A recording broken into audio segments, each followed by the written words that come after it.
Hello everyone and welcome to Lush and Salty Aquariums. My name is Stefan and thanks for coming to the channel. In an earlier video I said I don't have much luck with Java Fern and that is true. It tends to look crummy, get a lot of black spotting, eventually just sort of wither away and die. Or it does this.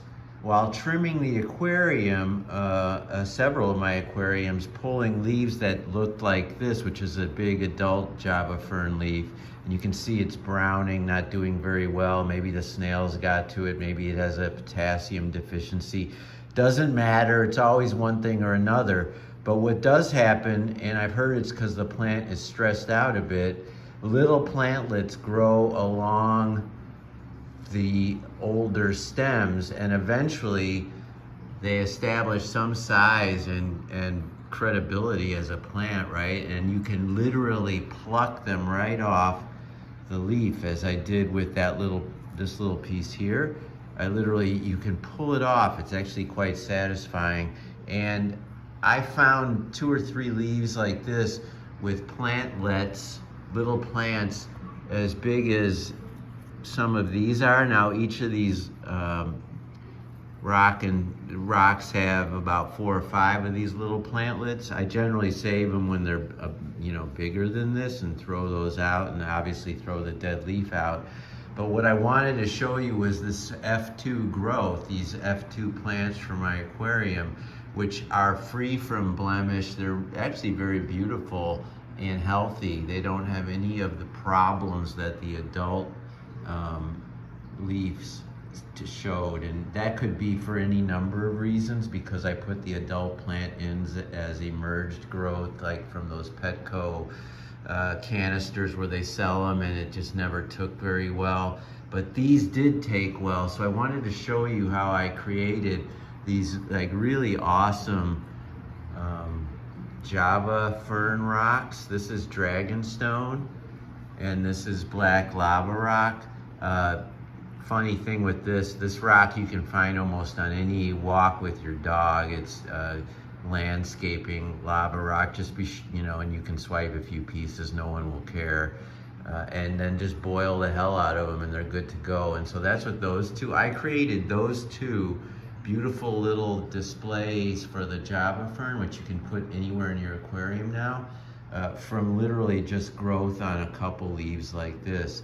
And all you need to do is get some of the gel crazy glue, arrange your little plantlets into these great grooves that you find in Dragonstone, or just somewhere suitable along the lava rock, which is very porous, so the plant will stick and the roots will do well. And in the perennial favorite pieces of driftwood, where you can put it in all these nooks and crannies. I opted for the 2 stones if I'm going to use them in my tank. I don't really have room anywhere for a piece of driftwood that's of this size. And if I did, I would use it. But these look awesome, and I can give one to my mom, who I'm setting up a tank for. They can be transported easily and put pretty much anywhere in the tank, as long as the light's not like blisteringly high or conspicuously absent. Java Fern is said to be easy. I don't find that to be the case, but I have more luck with these F2, and by that I mean 2nd generation plants, versus the ones I buy in the store. And so these are the 3 most favored mediums: driftwood, bogwood, lava rock, red or black, and then Dragonstone. You're gonna want a little water on hand and a pipette, because when you crazy glue the plantlets into the thing, they'll stay fine, but if you add a few drops of water, it'll cure much faster, and the little pieces won't tip or droop. They'll stay exactly where you want them, and then you can, you just are faster. Water cures crazy glue very, very fast. Same in salt water. If you're doing coral frags, add some water to it while you're working. And so that's it, folks. I hope you found this short video helpful. I'm sorry I couldn't literally film and do the thing here, but I tried to break it down to its core elements and tell you what I did.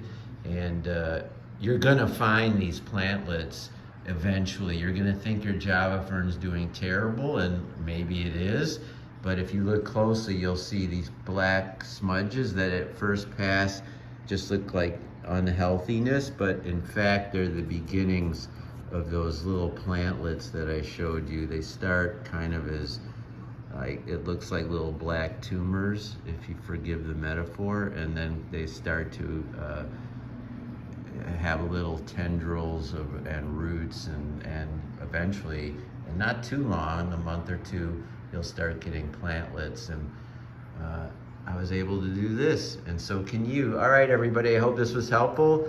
As always, keep your hands in the tank. Ciao for now.